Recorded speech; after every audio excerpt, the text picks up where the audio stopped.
Pension वाले मामले पे हसनात मलिक, राना सनाउल्लाह साहब की बात से ये लगता है कि लॉ मिनिस्टर और अटॉर्नी जनरल से चीफ जस्टिस ने कहा कि मुझे एक्सटेंशन नहीं चाहिए।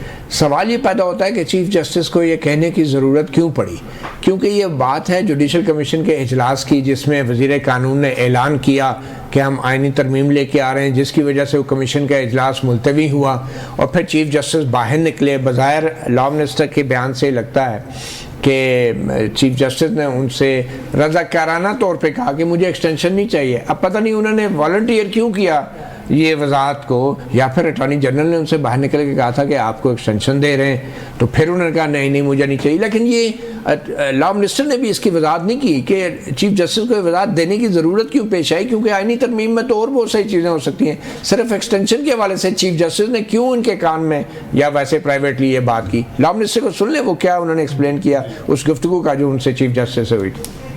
चीफ जस्टिस पाकिस्तान काजी फायज़ साहब ने इस बाबत जुडिशल कमीशन की एक मीटिंग के बाद मुझसे और अटॉर्नी जनरल से बात करते हुए कहा था कि वो किसी किस्म की तोसी के ख्वाहिशमंद नहीं है, और मेरे ख्याल में वो एक बाइज़्ज़त शख्स है, एक कॉन्स्टिट्यूशनल ऑफिस होल्डर है। हमें अब इस बात को छोड़ देना चाहिए। दूसरी बात राना साहब ने दुरुस्त की है कि नंबर्स ही नहीं है, 2/3 मेजॉरिटी की बात, तो तब ये बातें तब होंगी जब नंबर्स हों।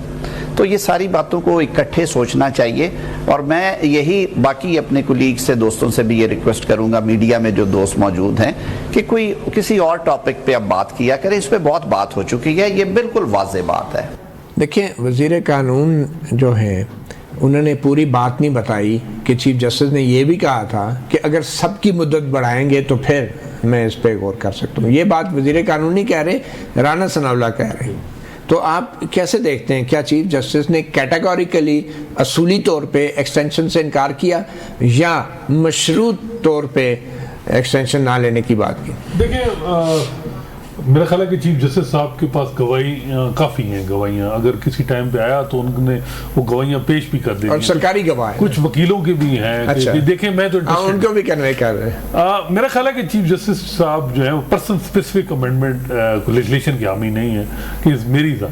अब जो वो कह रहे हैं कि सब की एज बढ़ा दें, तो सबसे जो अल्टीमेट बेनिफिशियरी हैं वो चीफ जस्टिस साहब ही होंगे, जिन्होंने 25 अक्टूबर को रिटायर होना है। और चीफ जस्टिस पाकिस्तान की मुद्दत मुलाजमत 3 साल बढ़ जाएगी। अगर 2 साल 3 साल बढ़ती है तो मेन पर्पस जो है वो ये है कि जो चीफ जस्टिस पाकिस्तान है वो 3 साल रहें, जो हेड है इंस्टीट्यूशन के।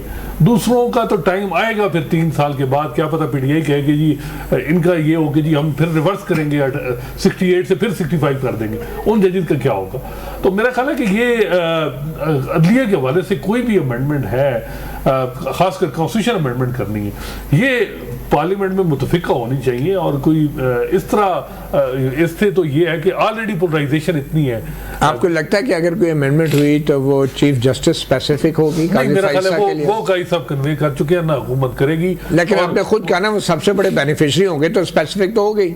ये बात है कि वो बेनिफिशियरी तो होंगे जब सारे जजेस 124-25 जज हैं सुपीरियर जुडिशरी के सबके। लेकिन इस वक्त सबसे बड़ा फायदा तो वो चीफ जस्टिस साहब को होगा, क्योंकि उनकी रिटायरमेंट बिल्कुल ठीक है। तो अब देखते हैं कि मेरा ख्याल है कि ये जो जजेस की तादाद बढ़ाई जा रही है, क्योंकि आपको पता है जब पाकिस्तान में मार्शल भी लगता है तो सुप्रीम कोर्ट से एक ठप्पा लगता है, एंडोर्समेंट आती है। तो अब ये है कि जब अगर तादाद बढ़ाई जाती है ताकि कोई ऐसी अमेंडमेंट हो कि सुप्रीम कोर्ट से भी एंडोर्समेंट हो।